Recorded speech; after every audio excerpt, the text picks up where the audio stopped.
সবাইকে স্বাগত।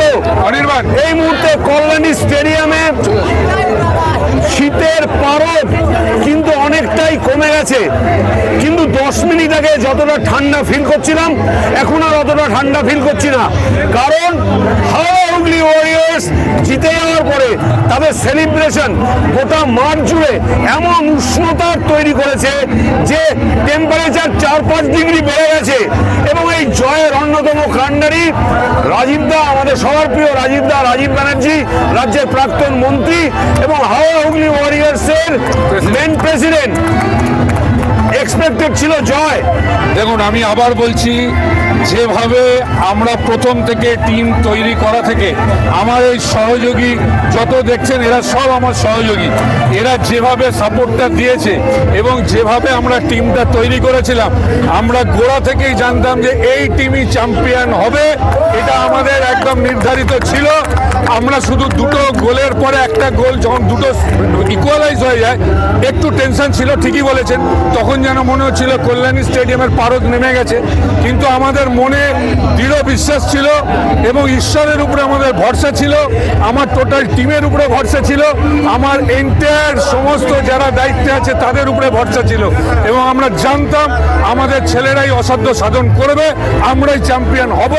আমরা চ্যাম্পিয়ন হয়েছি এবং যথেষ্ট দক্ষতার সঙ্গে গ্রুপ লিগ থেকে শুরু করে ফাইনাল অবধি দক্ষতার সঙ্গে যোগ্যতার সঙ্গে আমাদের প্লেয়াররা লড়াই দিয়েছে, কোচ লড়াই দিয়েছে, আমার টিম সাথে ছিল এবং কত দর্শক আপনারা দেখেছেন আজকে হাওড়া থেকে হুগলি থেকে এসছে, বিশেষত হাওড়া থেকে, এবং সেমিফাইনালের দিনও তারা এসছে, গলা ফাটিয়েছে, চিৎকার করেছে।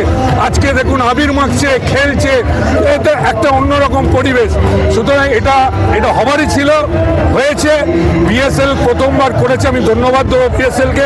একটা সুন্দর মুহূর্তে তারা এই লিগ এনেছে এবং তাতে আমরা যোগদান করেছি এবং যোগদান করে প্রথম বছরই আমরা চ্যাম্পিয়ন, এটাই আমাদের কাছে বিরাট ব্যাপার।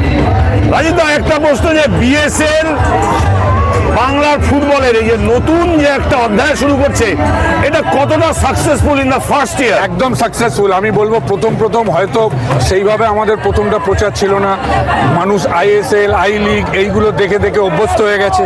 একটা বেঙ্গল সুপার লিগও যে এরকম একটা আলোড়ন ফেলতে পারে এবং যেটা সব থেকে বড় ব্যাপার আমি আপনাকে বলবো, যেটা বিএসএল এর জন্য আমি সিরিয়াসলি ধন্যবাদ দেবো, যে ওরা জেলার ফুটবল, দেশের ফুটবল, তার সেই ফুটবলারদেরকে সামনে তুলে নিয়ে এসছে সামনের সারিতে। ফরেনের মাত্র 2 জন, আন্ডার 19 প্লেয়ারদেরকেও আমরা উৎসাহ দিয়েছি, তাদেরকেও খেলিয়েছি।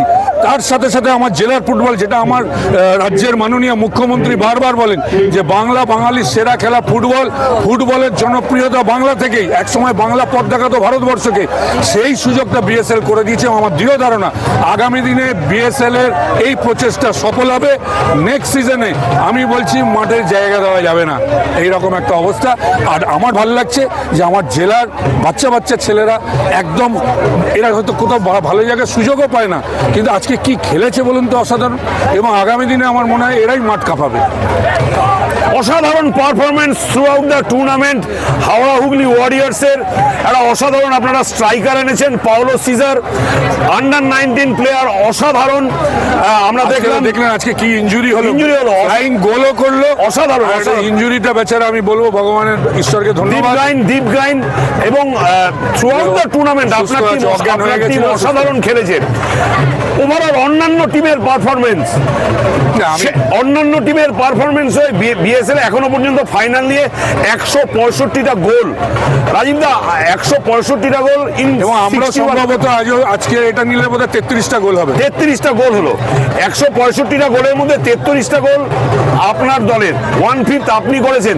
এর আগে অনেক জয় পেয়েছেন অন্যান্য ফিল্ডে, রাজনীতির মাঠে অনেক জয় পেয়েছেন।